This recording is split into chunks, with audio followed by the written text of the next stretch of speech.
Bonjour Romain. Bonjour Aurélien. Alors on va revenir déjà sur l'actualité la plus chaude. Il y a quelques jours, un week-end assez chargé, en commençant par les championnats de France élite en salle sur 3000 mètres. Et enfin, ce premier titre, cette médaille d'or. Raconte-nous comment ça s'est passé. Effectivement, après 12 ans de demi-fond et 12 ans à courir après une victoire au championnat de France, c'est arrivé le week-end dernier. Donc pour revenir sur la course, c'était une course globalement tactique. Ça s'est joué sur le dernier kilomètre, voire le dernier 500, où là, il y a un concurrent qui a fini troisième, qui a accéléré fortement pour essayer de nous distancer. Et j'ai réussi à suivre le rythme. Et à l'entame du dernier tour, dernier 200 mètres, j'ai de nouveau accéléré pour remporter la victoire et savourer un petit peu sur les derniers mètres. Donc tu te présentais avec le meilleur temps des engagés, donc forcément l'étiquette de favori. Comment tu l'as vécu ça? Alors c'est vrai que pour le coup c'était la première fois que j'arrivais en tant que favori avec le meilleur temps des engagés. Il y avait quelques absents de marque avec Hugo Hay, Yann Schrub qu'on connaît aussi sur ces distances-là. Globalement j'ai réussi à gérer de manière correcte la pression. J'avais pas forcément de stress supplémentaire comparativement au meeting que j'ai pu faire sur les semaines précédentes. Donc ça c'était positif. Et une fois la course lancée, j'ai vraiment laissé l'instinct faire et voilà, je me suis pas pris la tête, j'ai couru comme je le savais faire et puis ça a été la victoire. Avec un chrono assez loin de ton record, on est à 8 minutes 29 centièmes et ton record c'est 7,47,80. Bon là on était sur une course, comme tu dis, tactique où le seul enjeu c'était de terminer premier. Oui exactement, comme je dis souvent, on me pose souvent la question sur le fait d'avoir fait tel ou tel temps en championnat et voilà, la seule récompense c'est la place. Si possible la victoire. Et effectivement, 8 minutes maintenant, ça reste un chrono satisfaisant, mais c'est pas le top du top pour moi. Il faut savoir que jusqu'aux 2000 mètres, on était sur des bases de 8,15, 8,20. Donc le dernier kilomètre, on le parcourt en 2 minutes 26. C'est des bases de moins de 7,30 au 3000. Donc le rythme, il s'est fortement accru.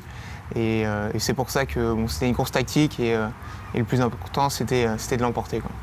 Alors, je le disais, week-end chargé, puisque dès le lendemain, on te retrouvait aux interrégions de cross-country, pas loin d'ici, à Châlons, en Vendée. On ne t'avait pas vu sur le cross précédent. Pourquoi tu as voulu y participer? Alors la raison principale, voire la seule raison, c'était pour aider mon équipe, pour aider les copains à se qualifier au championnat de France de manière collective. Moi, entre guillemets, j'avais déjà un passe-droit pour pouvoir y aller en individuel, mais voilà, ça ne fait pas partie de ma mentalité. J'avais vraiment envie de les aider. Et je leur avais promis de le faire si je m'inscrivais sur le 3000 aux élites, qui était le samedi. Donc j'ai pris l'avion de très bonne heure le dimanche matin avec une nuit blanche pour essayer de les aider du mieux possible. Donc voilà, j'ai fini deuxième, c'était une bonne place, j'aurais aimé gagner, mais voilà, j'étais assez fatigué voilà, de ma course de la veille. Et puis Théo, par la même occasion, a été très solide aussi. Donc voilà, ça a créé un joli sprint qui a fait beaucoup parler et d'un côté tant mieux parce qu'au moins ça fait parler du cross-country et effectivement c'était mon premier cross de la saison. Je n'avais pas forcément préparé cela en amont, mais ça me tenait à cœur d'être là et aussi de courir quasiment sur mes terres puisqu'on était en Vendée et c'est pas tous les ans que ça a lieu ici. Alors comment se présente la suite? On pense forcément dans la saison estivale. Oui. Comment tu te prépares? Quel objectif tu te fixes? Alors avant ça, il reste les championnats de France de cross dans 15 jours, le 10 mars, près d'Albi.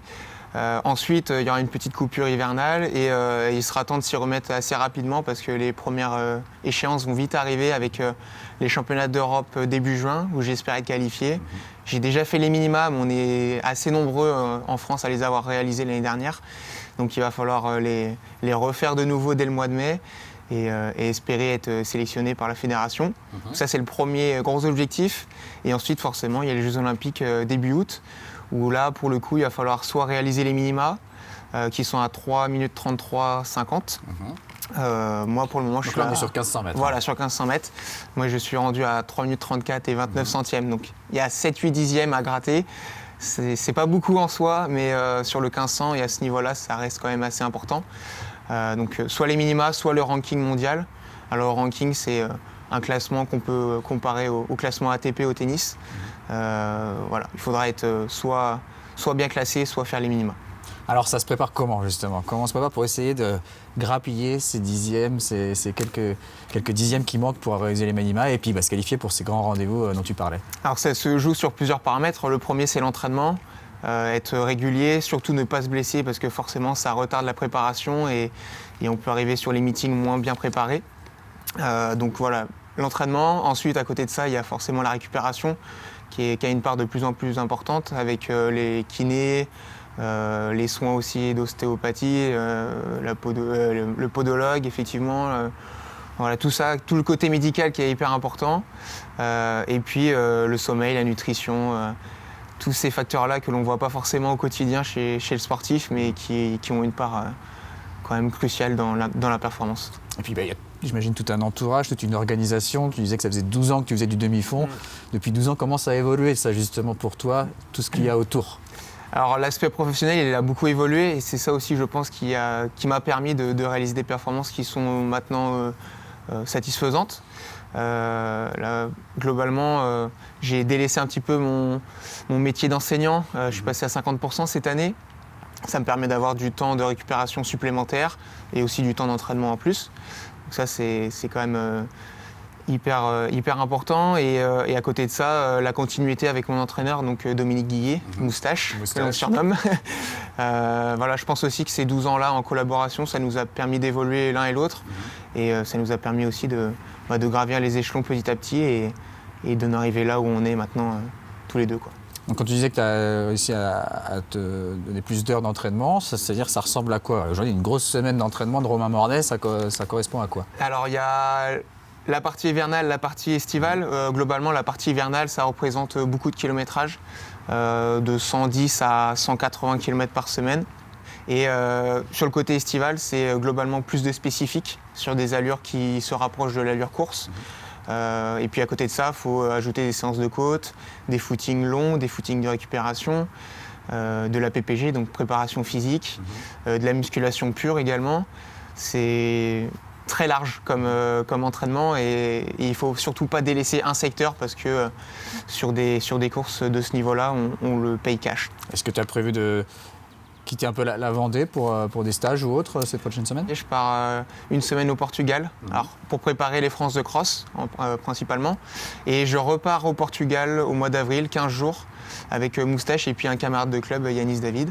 On part tous les trois à Montegordo pour préparer la saison estivale qui, comme je disais, va débuter très vite, dès le mois de mai. Donc il faudra se servir de ce stage-là pour être en forme et arriver sur les compétitions prêts à courir vite. Eh bien, merci beaucoup, Romain. Merci, avec plaisir.